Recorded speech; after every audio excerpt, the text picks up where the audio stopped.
하나님의 말씀은 요한계시록 1장 7절에서 11절입니다. 볼지어다 그가 구름을 타고 오시리라. 각 사람의 눈이 그를 보겠고 그를 찌른 자들도 볼 것이요 땅에 있는 모든 족속이 그로 말미암아 애곡하리니 그러하리라. 아멘. 주 하나님이 이르시되 나는 알파와 오메가라. 이제도 있고 전에도 있었고 장차 올 자요 전능한 자라 하시더라.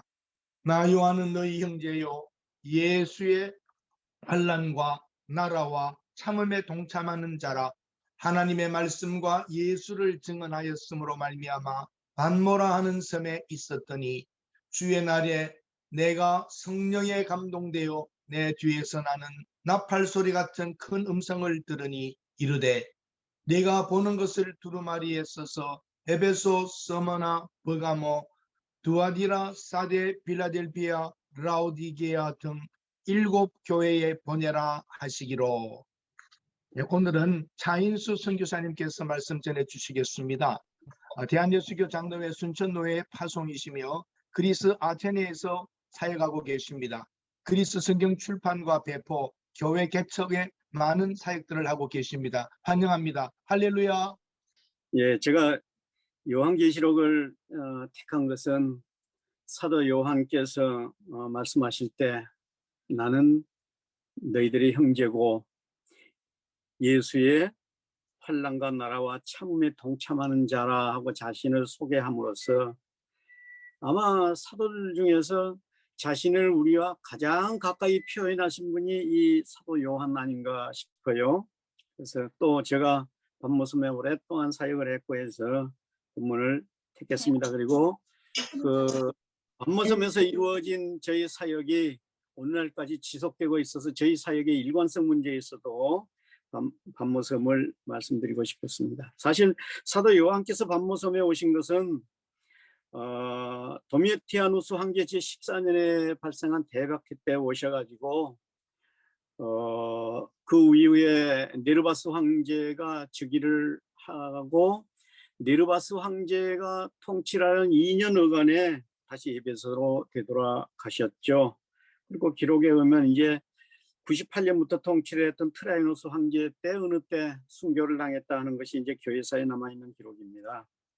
근데 이제 반모섬에 대한 얘기를 제가 하는 이유는 저희들 사역이 반모에서 시작됐기 때문인데 제가 지금 오늘 말씀드리고 싶은 내용은 이제 선교에 있어서 첫째 선교는 누구에게 또 두 번째는 무엇을 전할 것인가 하는 문제고 세 번째는 이 문제가 일관성이 있느냐 하는 문제를 좀 말씀드리고 싶습니다. 사실 저희들이 아테네에 도착해가지고 그릭 비브리칼 인스티튜트에서 3년을 공부를 하고 마치고 이제 선교지를 선택할 때 반모섬을 선택했어요.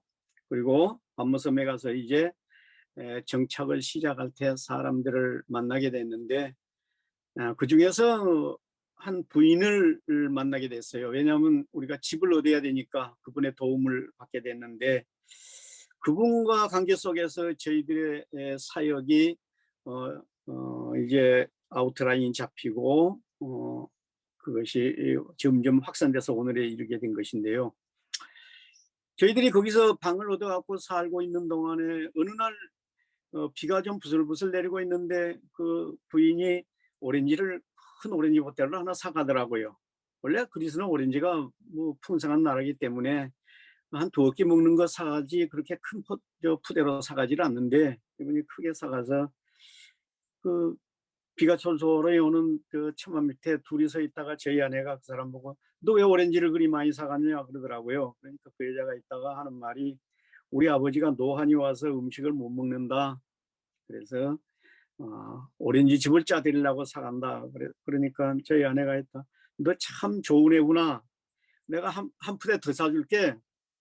그렇게 가지고 한 푸대 더 사줬어요. 그랬더니 그 부인이 우리 보고 자기 집에 오라 그러더라고요. 한번 오라. 그래서 이제 비가 갠 이제 그 이튿날 저희들이 이제 성경을 끼고 그리고 그 집을 방문하게 됐어요. 가니까 그 노환이 든 아버지가 병상에 누워 있었고 딸이 그 아버지를 간호하고 있었습니다.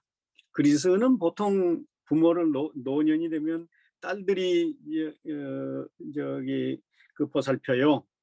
그 결혼할 때 또 딸들한테 그 집을 줍니다. 그래서 친정 부모들이 딸과 함께 살기 아주 편하죠. 그래서 갔더니 이 노인이 이제 그 노환이 와가지고 당뇨가 있었는데 노환이 와가지고 이제 죽음을 기다리고 그렇게 누워 있었어요. 그분을 보면서 우리가 생각하기를 이분에게는 부활의 소망을 심어줘야 되겠다 그렇게 생각을 하고 매일 찾아가서 부활에 관한 성경을 읽어 드렸습니다. 그렇게 읽어드리고 끝날 때쯤 되면 이제 그리스 사람들 인사하는 대로 꼭 안고 양쪽 볼에다가 한 번씩 교대로 이제 키스를 해드리고 그렇게 오는데 그렇게 할 때마다 항상 이분이 덜덜덜덜 떨어요. 그렇게 막 떠는 분인데 어느 날 이제 좀 얼굴이 익어지니까 그런 말씀을 하시더라고요. 나는 평생을 정교회를 섬기고 살아왔고 그렇게 살았지만은 해도 거짓말도 많이 했고 나쁜 일도 많이 해서 내가 천국에 갈 공덕을 쌓은 것이 아무것도 없는데 부활을 얘기한들 그게 나에게 무슨 의미가 있느냐 그렇게 말씀을 하더라고요. 그래서 제가 이분들에게 가장 큰 문제는 공로로 구원을 얻는다는 그 구교 신앙이 가장 문제구나 그런 생각을 하고 그분에게 제가 읽어드린 성경 말씀이 우리가 아는 누가복음 23장 39절 이후에 나오는 두 강도와 예수님과의 십자가상에서 나누는 대화를 읽어드렸어요. 그래서 읽으면서 한쪽 강도가 다른 예수님을 모욕하는 한쪽 다른 강도에게 꾸짖고 나서 예수님께 드리는 말씀 그런 말씀이 있죠. 주여 주의 나라가 임하실 때 나를 기억하옵소서. 그 말을 듣고 예수님께서 오늘날 네가 나와 함께 낙원에 있으리라 이렇게 말씀을 하죠. 자, 그 말씀을 그에게 읽고 소개해 주면서 제가 하는 말씀이 예수님과 강도는 이전부터 아는 사이가 아니다. 딱 그 십자가상에 못 박히실 때 그때 둘이 만난 사이다. 그런데 그 사람이 언제 예수님을 만났다고 예수님한테 선을 쌓고 공덕을 쌓을 일이 있겠느냐. 그리고 그 사람 신분이 강도인데 십자가에 처형을 될 정도의 강도면 그가 무슨 삶의 선이 있었겠느냐.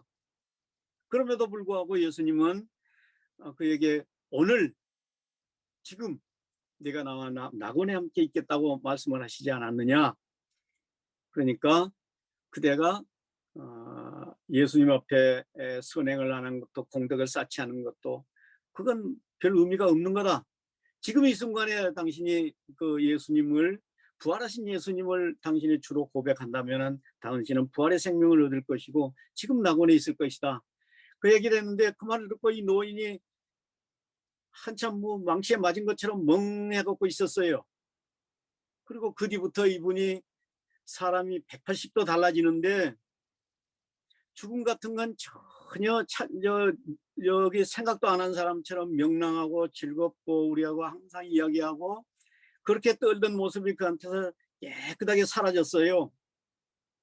그렇게 계시다가 이제 그분이 소천을 하셨는데 우리가 그 소천 장면을 못 봤어요. 아테네 사역에 있어서 나가 들어오니까 그 딸이 있더라고. 그 딸이 하는 말이 우리 아버지가 너희들을 많이 기다렸다. 그러더라고요. 그러면서 그 딸이 하는 말이 그 부인이 하는 말이 나하고도 성경 읽으면 안 되겠느냐. 그렇게 해서 이제 그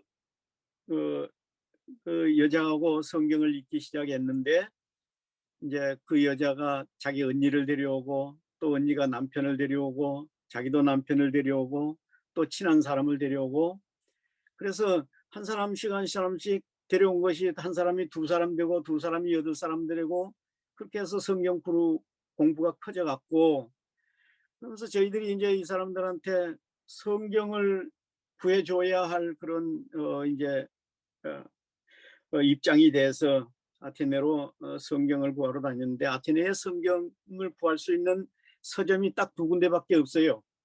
그리스 성서공회 그 전시실하고, 그다음에 그리스 정교회 사제들에게 성경을 공급해 주는 2개밖에 없는데, 저희들이 이제 그걸 구할 수가 없었어요. 왜냐하면 그리스는 1215년 라테란 공회에서 결정한 그 성경의 개인 소지를 금지하는 조항이 아직도 유효해요. 그래서 성경을 개인이 소지를 하니까 성경을 안 찍으니까 구할 성경이 없고, 이제 개신교도들 성경은 따로 찍긴 하는데, 개신교도들 성경은 정교의 신자들이 아예 불경한 문서로 알아서 만지지도 않고, 그래서 저희들이 이제 성경을 찍기로 작정을 하고 이제 성경을 찍게 됐습니다. 근데 저희들이 이제 여기에서 생각하게 된 것이 뭐냐 하면, 누구에게 무엇을 전할 것인가 하는 그 문제입니다. 저희들이 이 성경을 찍어서 그리스 사람들한테 배포를 하니까 그리스 이제 개신교 지도자들이 하는 말이, 그건 너희들이 찍어서 주니까 받는 거지, 우리가 준다면은 그건 가능하지 않은 얘기다. 왜냐하면 성경을 줄 때 제일 처음에 우리가 성경을 준 사람이 그 반모섬에 있는 수도원 원장이었고, 그 이후에도 총대주교에 출마를 했던 암셀무스 대주교도 저희들한테 한 450권을 가져갔고, 그의 정교의 종교 지도자들이 저희들한테 성경을 많이 가져갔거든요.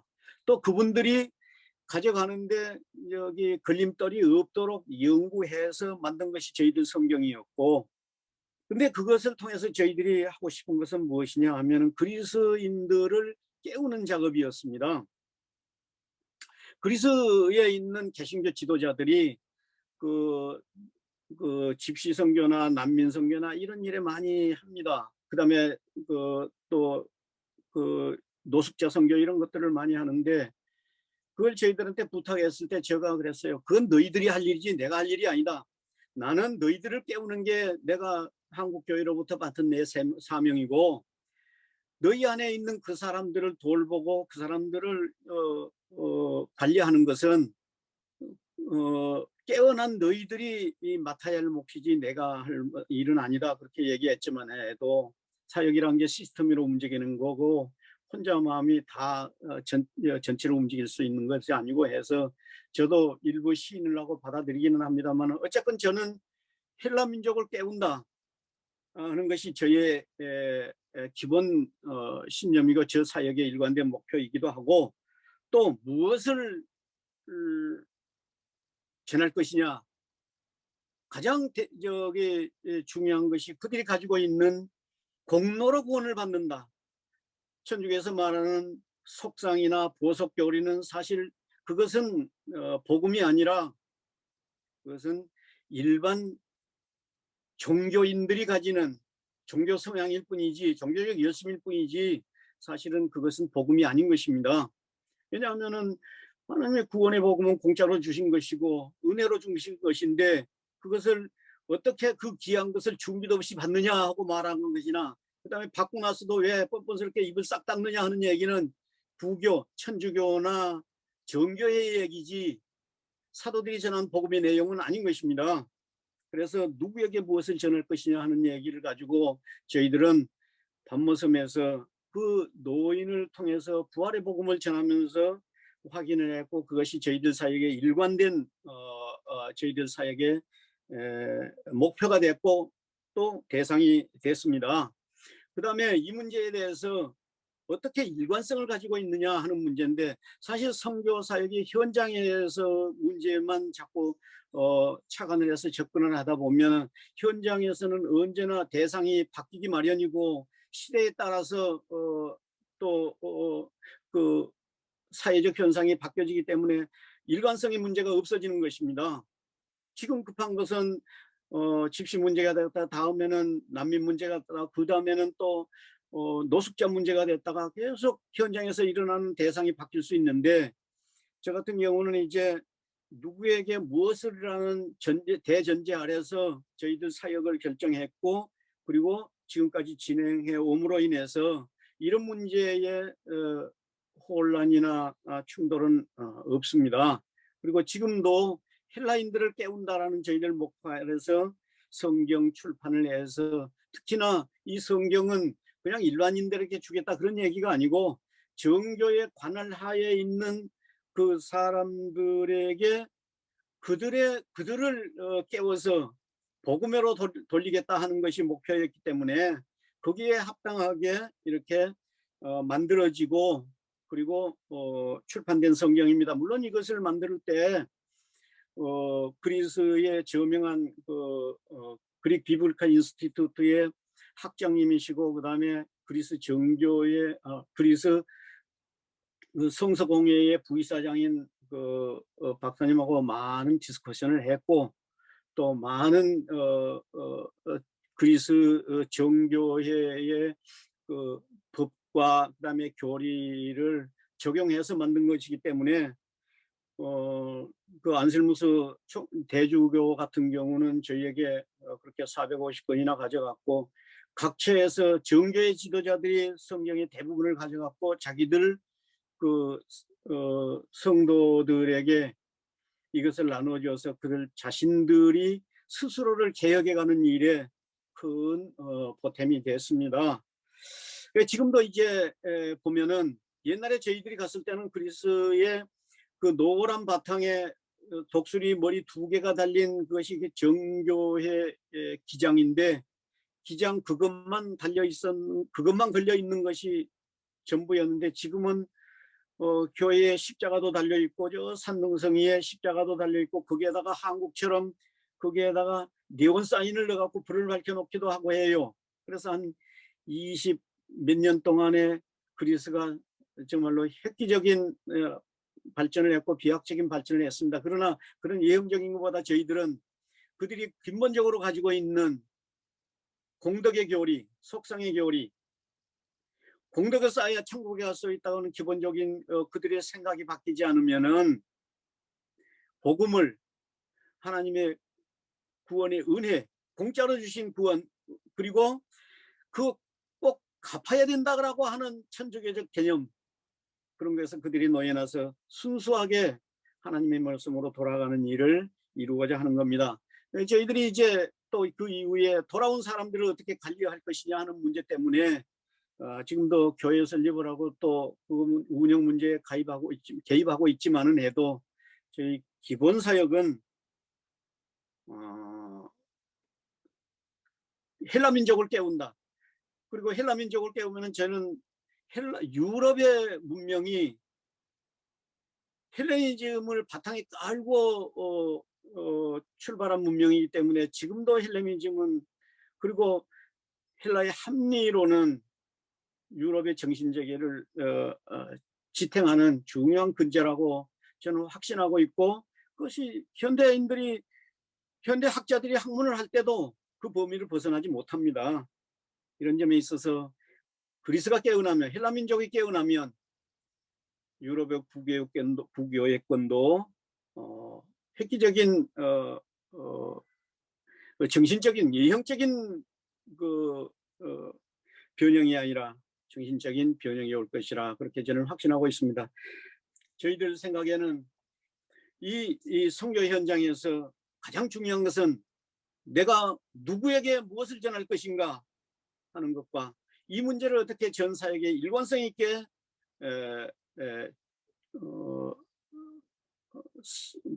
표적할 것인가 하는 문제를 두고 우리 선교사들은 큰 문제의식을 갖고 접근해야 된다 그렇게 생각을 했습니다. 이건 저희 생각이니까 선교사님들은 각자가 처한 환경이 다르고 위치가 다르기 때문에 또한 다르라고 생각을 합니다.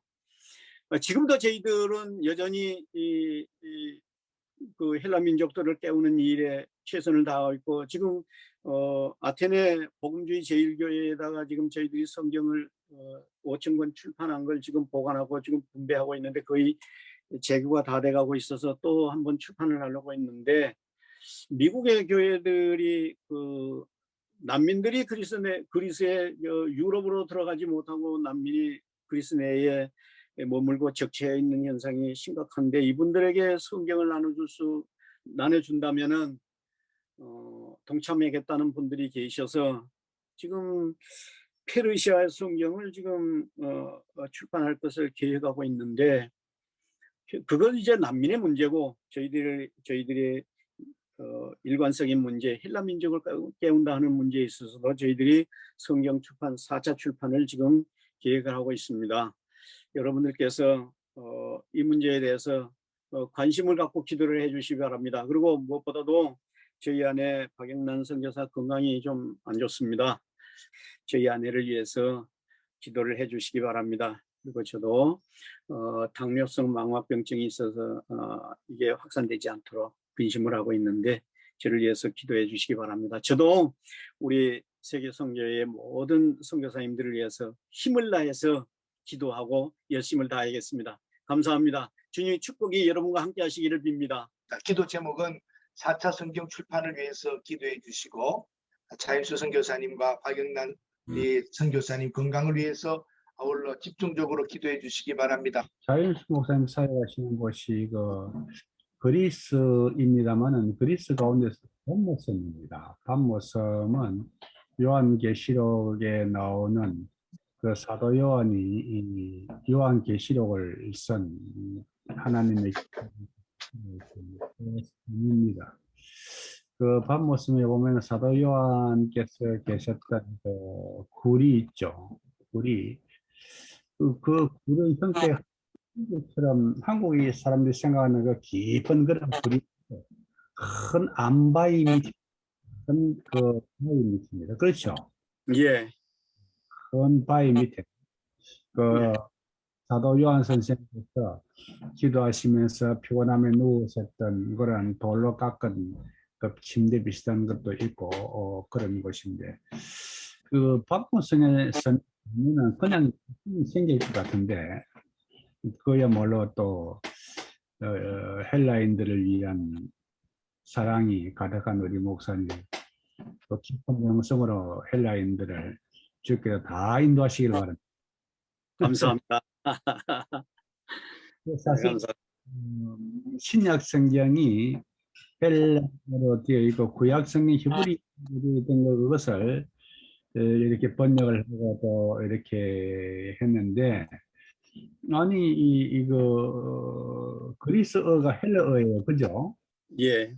헬라어인데 아니 성경을 헬라어로 쓰는데 좀 성경이 또 이렇게 우리가 일반적으로 생각할 수 있는데, 우리 참 목사님 말씀드린 것 정말로 성경이 많이 필요한 그런 상황입니다. 그 성경 한 권 쓰는데 얼마나 들죠? 저희들이 2만 원씩 여기 지불을 했습니다. 2만 원. 예. 한 권 찍는데 2만 원입니다. 그 예. 이번에 작가 출판 몇 권 계획하고 계세요? 매번마다 5,000권씩 했으면 1차, 2차, 3차도 5,000권씩 했고, 이번에도 5,000권. 왜냐하면 그렇게 하는 이유가 그게 비용이 최저 비용이기 때문에요. 이제 더 많으면은 좋지만은 그것은 부담도 되고, 어쨌건 5,000권 정도 돼야 최저 비용이 돼서 그렇게 하고 있습니다. 여기 성경을 한국에서 찍습니까? 그리스 찍습니까? 그리스 성서공회하고 저희들이 계약하면 그리스 성서공회에서 대한성서공회하고 계약을 해가지고 대한성서공회에서 찍었어요. 1차 때는 중국에서 찍었는데 이 사람들 기술이 시원치 않고 지질이 안 좋아서 그 이후부터는 이제 대한성서공회에서 계속 찍고 있습니다. 한국의 그 인쇄술이 세계 최고입니다. 최고고 성경은 예. 성경이 거의 다 한국에서 찍을 정도로 예. 거의 다 한국에서 찍습니다. 지질이라든지 예. 아주 좋아가지고 예. 하고, 심지어 우리 성경도 한국에서 찍어가는 게 좋습니다. 좋고 예. 불가리아에서 찍는 거는 그냥 학교 국어책처럼 학교 그 교과서처럼 아주 질이 예. 예. 한국에서 찍으면 이렇게 얇으면서도 예. 편리하게 좋은 성경 갖고 수명, 다니는 예. 종이 수명이 길고 또 얇아도 뒤에 안 비치고 그런 네. 것은 한국 기술밖에 없습니다. 얇은 이동에다 가지고 인쇄를 하면은 뒤에 비치거든요. 비치는데 예. 비치지 않고 참 잘 찍습니다. 정말. 예. 한문이 2만 원이라고요? 그게 예. 5천 원 된다고요? 그래. 예. 기도하겠습니다. 예, 기도 많이 우리 저기 뭐야 이 화상회에 참석하는 모든 분들 새벽 기도할 때마다 한 번씩 기도해 주시기 바랍니다. 너무 욕심이 지나치죠? 아니야. 그런 귀한 사역 계속 하셔야죠. 계속 하셔야 되고 예. 계속 할 수 있도록 하나님께서 우리 차 목사님과 사모님에게 건너주시기 바랍니다.